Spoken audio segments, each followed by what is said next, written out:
বুদ্ধ পূর্ণিমার দিন আমি বড় মার কাছে ডন্ডি কেটেছিলাম, এটা তোমরা সবাই জেনে গেছো। তাহলে ভিডিওটা একদম প্রথম থেকে শুরু করা যাক।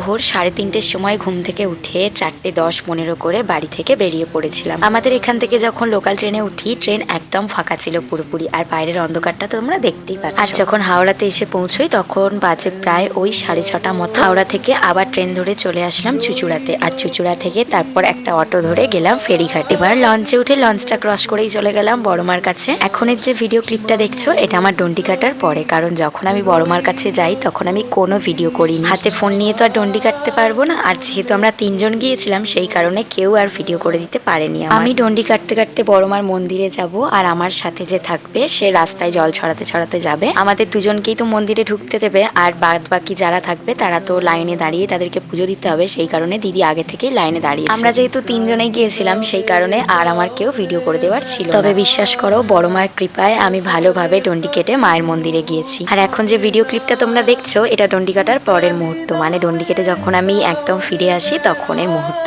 আজকে তো আর মাথা ডোবানো যাবে না, ওই জাস্ট গাটা ডুবিয়ে উঠে আসতে হবে আমাকে। তবে তোমরা তো জানোই আমি যে মায়ের জন্য উপহারটা নিয়ে গেছিলাম, মানে কিনেছিলাম আমার নিজের ইনকাম দিয়ে, সেটা আমি মাকে দিয়েছি। আজ থেকে প্রায় 1 বছর আগে যখন বড়মার কাছে আমি প্রথম গিয়েছিলাম তখন বড়মার কাছে আমি একটা জিনিসই চেয়েছিলাম। আমি আমার জীবনের যে নতুন জার্নিটা শুরু করেছিলাম বড়মার কাছে চেয়েছিলাম তুমি যেন সবসময় আমার পাশে থেকে। আর বড়মার আশীর্বাদে আমি বড়মার কাছে যা যা চেয়েছিলাম তার থেকে আমি দ্বিগুণ পেয়েছি। বড়মার কাছে যেহেতু আমার মানসিক করা ছিল যে আমার কাজটায় আমি সফল হলে আমি ডন্ডি কেটে তোমার কাছে পুজো দিয়ে আসবো, আর আমার নিজের ইনকাম থেকে বড়মার জন্য আমি একটা রূপোর বেলপাতা নিয়ে যাব। বড়মার আশীর্বাদ তো আমার মাথার উপর সব সময় আছে, সেই কারণেই হয়তো আমি এত কিছু করতে পারছি। তোমাদের কাছে হয়তো এটা সামান্য কিছু মনে হতেই পারে, কিন্তু আমার তাতে কিছু করার নেই। এরপর ভেজা জামা কাপড় ছেড়ে বড়মার মন্দির থেকে রওনা দিলাম, আর ট্রেনে উঠে না আমি সাবু ভেজানা খেয়েছিলাম, আর আমার দিদি আর স্নেহা এখন মুড়ি খাচ্ছে। ওরা তো মুড়ি খাচ্ছে, আমি তো আর আজকে ভাত মুড়ি কিছু খেতে পারবো না, তাই সাবু ভেজানো খাচ্ছি। এরপর ট্রেনে করে বাড়ি আসছি, আর শরীর ছিল ভীষণ দুর্বল, চোখ